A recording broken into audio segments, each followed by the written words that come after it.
नमस्कार दोस्तों, ज्ञान सलाह एकेडमी में आपका स्वागत है। इस वीडियो के माध्यम से हम संघ लोक सेवा आयोग द्वारा आयोजित सिविल सेवा परीक्षाओं में पूछे गए प्रश्नों का डिस्कशन करेंगे।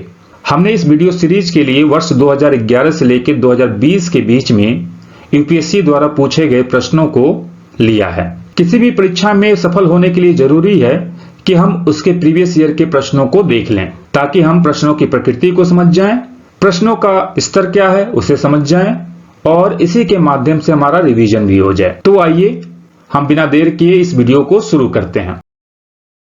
आपके स्क्रीन पे जो प्रश्न दिख रहा है यह प्रश्न यूपीएससी द्वारा वर्ष 2018 में पूछा गया है। प्रश्न है, निम्नलिखित में से किससे या किन से भारत में अंग्रेजी शिक्षा की नींव पड़ी। ध्यान दीजिएगा, अंग्रेजी शिक्षा की बात कर रहा है। पहला कथन है 1813 का चार्टर एक्ट। दूसरा कथन है general committee of public instruction 1823। तीसरा कथन है प्राच्यविद तथा आंग्लविद विवाद।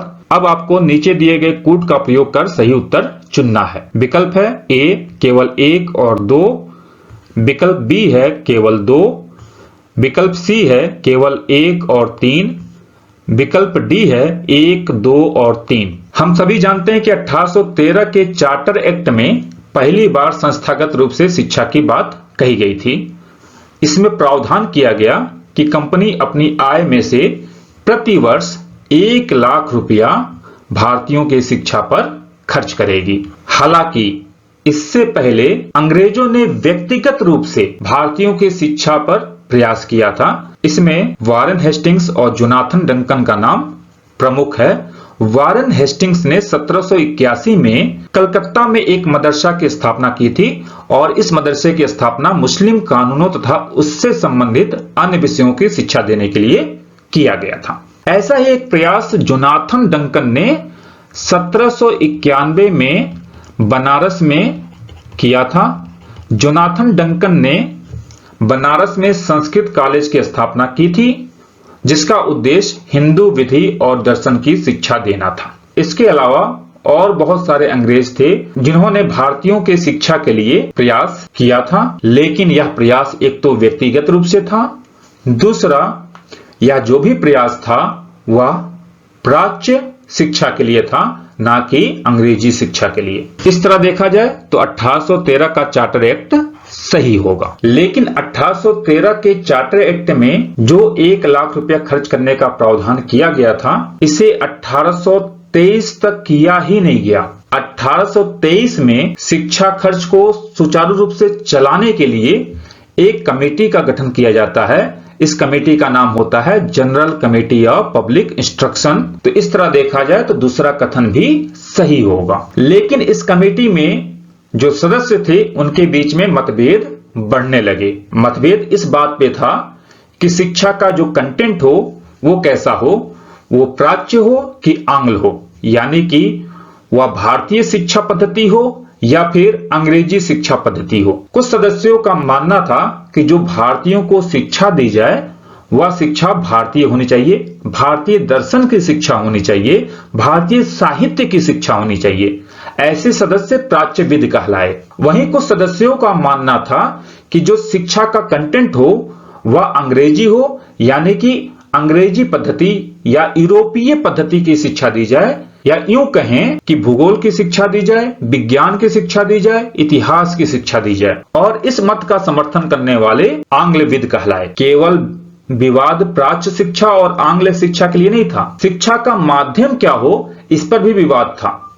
कुछ सदस्यों का मानना था जो शिक्षा का माध्यम हो वह वर्नाकुलर हो, वहीं कुछ सदस्यों का मानना था कि शिक्षा का माध्यम अंग्रेजी हो। यह विवाद बहुत बढ़ गया, जिस कारण कमेटी सुचारू रूप से काम नहीं कर पा रही थी। इसे सॉल्व करने के लिए कमेटी के सदस्य उस समय के भारत के गवर्नर जनरल के पास पहुंचते हैं। भारत के गवर्नर जनरल इस विवाद को सुलझाने की जिम्मेदारी मैकाले को सौंपते हैं। मैकाले ने आंग्ल दल का समर्थन किया और शिक्षा के माध्यम के रूप में अंग्रेजी की वकालत की। उसका मानना था यूरोप के एक अच्छे पुस्तकालय के एक अलमारी का एक खाना भारत और अरब के समस्त साहित्य से मूल्यवान है। तो इस तरह देखिए कि जो मैकाले था वो अंग्रेजी शिक्षा के पक्ष में था। इसके बाद अंग्रेजी शिक्षा का मार्ग भारत में प्रशस्त हो जाता है। तो इस तरह देखा जाए तीसरा भी सही होगा, क्योंकि अगर प्राच्यविद और आंग्लविद विवाद ना होता तो अंग्रेजी शिक्षा जिस रूप में अंग्रेजों ने शुरू की थी उस रूप में शायद ना शुरू हो पाता या कुछ समय बाद शुरू होता। तो तीनों कथन सही हो जाएगा और तीनों कथन विकल्प डी में है, यानी कि 1, 2 और 3। अगला प्रश्न, चार्टर एक्ट 1813 के संबंध में निम्नलिखित कथनों पर विचार कीजिए। यह प्रश्न यूपीएससी द्वारा 2019 में पूछा गया है। पहला कथन है, इसने भारत में ईस्ट इंडिया कंपनी के व्यापार एकाधिपत्य को चाय का व्यापार तथा चीन के साथ व्यापार को छोड़कर समाप्त कर दिया। तो यह कथन सही होगा, क्योंकि हम सभी जानते हैं कि चार्टर एक्ट 1813 में अन्य प्रावधानों के साथ 3 महत्वपूर्ण प्रावधान किए गए थे। पहला, कंपनी के व्यापारिक एकाधिकार को समाप्त किया गया था, किंतु चाय और चीन के साथ व्यापार पर उसका एकाधिकार बना हुआ था। दूसरा, इसी एक्ट के माध्यम से ईसाई मिशनरियों को भारत में ईसाई धर्म के प्रचार प्रसार की इजाजत मिली। और तीसरा जो सबसे महत्वपूर्ण प्रावधान था वह यह था कि कंपनी की आय से भारतीयों के बीच साहित्य, विज्ञान और लर्निंग को बढ़ावा देने के लिए प्रति वर्ष 1 लाख खर्च करने की व्यवस्था की गई थी। तो इस तरह देखा जाए तो पहला कथन सही होगा। दूसरा कथन है, इसने कंपनी द्वारा अधिकार में लिए गए भारतीय राज्य क्षेत्रों पर ब्रिटिश राज्य की संप्रभुता को मजबूत कर दिया। इस बात का ध्यान रखिएगा, 1773 में जब रेगुलेटिंग एक्ट आता है उसके बाद जो भी एक्ट आता है उसने कंपनी के द्वारा अधिकार में लिए गए भारतीय राज्य क्षेत्रों पर ब्रिटिश राज्य की संप्रभुता को मजबूत ही किया था। तो इस तरह देखा जाए तो दूसरा कथन भी सही होगा। तीसरा कथन देखते हैं, भारत का राजस्व अब ब्रिटिश संसद के नियंत्रण में आ गया। ये कथन गलत है, क्योंकि अभी भी राजस्व का अधिकार कंपनी के पास ही था। अब प्रश्न को देखते हैं, उपयुक्त में से कौन सा या कौन से कथन सही हैं। पहला विकल्प है केवल 1 और 2। देखिए सही पूछ रहा है तो सही 1 और 2 ही है, तो ए विकल्प सही होगा। अगला है केवल 2 और 3, उससे अगला है केवल 1 और 3, डी है 1, 2 और 3, तो तीनों नहीं सही होगा, केवल 1 और 2 सही होगा। तो आंसर हो जाएगा ए। अगला प्रश्न देखते हैं, 1919 के भारत शासन अधिनियम के निम्नलिखित में से कौन सी प्रमुख विशेषता या विशेषताएं हैं। यह प्रश्न 2012 में यूपीएससी द्वारा पूछा गया है। पहला कथन है, प्रांतों की कार्यकारिणी सरकार में द्वैध शासन की व्यवस्था। ध्यान दीजिएगा, प्रांतों की बात कर रहा है। दूसरा कथन है, मुसलमानों के लिए पृथक सांप्रदायिक निर्वाचक मंडलों की व्यवस्था। तीसरा कथन देखिए, केंद्र द्वारा प्रांतों की विधायिनी शक्ति का हस्तांतरण। अब प्रश्न को देखते हैं, निम्नलिखित कूटों के आधार पर सही उत्तर को चुनना है। पहला विकल्प है केवल 1, दूसरा विकल्प है केवल 2 और 3, तीसरा विकल्प है केवल 1 और 3, चौथा यानी कि डी विकल्प है 1, 2 और 3 यानी कि उपयुक्त सभी। तो यह प्रश्न 1919 के एक्ट से सीधे सीधे पूछा गया है। तो हम सबसे पहले 1900 एक्ट में क्या क्या प्रावधान किया गया था उसे जान लेते हैं। इसमें जो मुख्य प्रावधान किए गए थे उसमें पहला प्रावधान था केंद्रीय और प्रांतीय विषयों की सूची को बनाना। हालांकि अभी भी जो राजनीतिक व्यवस्था थी वह एकात्मक प्रणाली की थी। जनरली जो सूचियों का बंटवारा होता है वह संघीय प्रणाली की विशेषता होती है। 1919 में भारत संघ नहीं बनता है, भारत अभी भी एकात्मक व्यवस्था पे चलने वाला देश होता है, लेकिन इस एक्ट में केंद्रीय और प्रांतीय विषयों की सूची बनाई जाती है। दूसरा काम जो होता है, प्रांतीय विषयों को 2 भागों में बांटा जाता है, पहला आरक्षित और दूसरा हस्तांतरित। हस्तांतरित विषयों पर गवर्नर मंत्री परिषद की सलाह पर कार्य करता था, जबकि आरक्षित विषय पर वह एग्जीक्यूटिव काउंसिल जो विधायिका के प्रति उत्तरदायी नहीं था की सलाह पर कार्य करता था। तो इस तरह देखा जाए प्रांतों में द्वैध शासन की शुरुआत होती है, यानी कि 2 स्तर की सरकारें, एक जो आरक्षित विषय थे उसके लिए अलग सरकार और एक जो हस्तांतरित विषय थे उसके लिए अलग सरकार। तीसरा जो महत्वपूर्ण प्रावधान किया गया था, इस एक्ट के माध्यम से केंद्र के स्तर पर द्विसदनीय व्यवस्था को अपनाया गया, यानी कि जो आज हम राज्यसभा और लोकसभा को देखते हैं उसकी शुरुआत 1919 के एक्ट से हो जाती है। केंद्रीय विधायिका के दोनों सदनों के बहुसंख्यक सदस्यों को प्रत्यक्ष निर्वाचन के माध्यम से निर्वाचित किया जाना था। इस अधिनियम ने संपत्ति, कर और शिक्षा के आधार पर सीमित लोगों को मताधिकार प्रदान किया, यानी कि इस एक्ट के माध्यम से पहली बार प्रत्यक्ष निर्वाचन की बात होती है, लेकिन वयस्क मताधिकार की बात इसमें नहीं की जाती, सीमित आधार पर मताधिकार की बात कही जाती है। उस समय वायसराय के कार्यकारी परिषद में 8 सदस्य होते थे। प्रथम पद वायसराय का होता था, द्वितीय पद कमांडर इन चीफ का। इन 2 पदों को छोड़ के जो 6 पद बचे थे उसके लिए कहा गया इन 6 पदों में से 3 पदों पर भारतीयों का होना जरूरी है, यानी कि कम से कम 3 भारतीय तो कार्यकारी परिषद में होंगे ही। तो इस तरह देखा जाए तो पहला सही होगा, क्योंकि प्रांतों की जो कार्यकारिणी सरकार है उसमें द्वैत शासन की व्यवस्था होती है। दूसरा, मुसलमानों के लिए पृथक सांप्रदायिक निर्वाचन मंडल की व्यवस्था, यह पहली बार 1909 के एक्ट में होता है। इंडियन काउंसिल एक्ट 1909 में इसे शुरू किया जाता है। तो इस तरह देखा जाए दूसरा विकल्प गलत होगा। तीसरा, केंद्र द्वारा प्रांतों की विधायिनी शक्ति का हस्तांतरण। देखिए यहां पे केंद्रीय और प्रांतीय सूची बनाई जा रही है और जो प्रांतों की सूची है उस पे कानून बनाने का अधिकार प्रांतों को सौंप दिया जा रहा है, यानी कि शक्ति का हस्तांतरण किया जा रहा है, कानून बनाने की शक्ति का हस्तांतरण हो रहा है प्रांतों को। तो इस तरह देखा जाए तीसरा विकल्प भी सही होगा। तो ये देखा जाए 1 और 3 सही होगा और 1 और 3 सी में है, इसलिए आंसर हमारा हो जाएगा सी।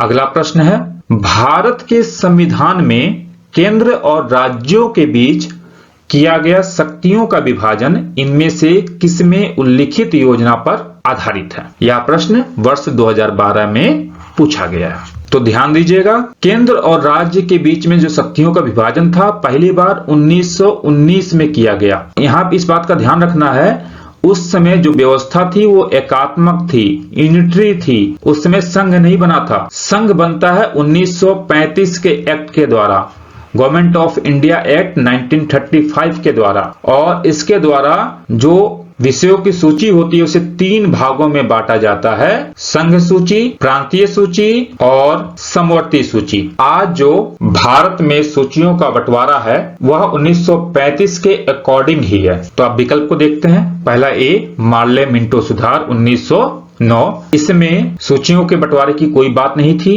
मॉन्टेग चेम्सफोर्ड अधिनियम 1919, इसमें सूचियों की बात तो थी लेकिन उस समय ये यूनिटरी सिस्टम था, और जब हमारा संविधान बनता है तो भारत एक संघ बनता है और जो हमारा सूचियों का बंटवारा होता है ये 1919 के अधिनियम के अकॉर्डिंग नहीं होता है, उसके समरूप नहीं होता। तो ये भी गलत होगा। तीसरा है भारत सरकार अधिनियम 1935, ये बिल्कुल सही होगा।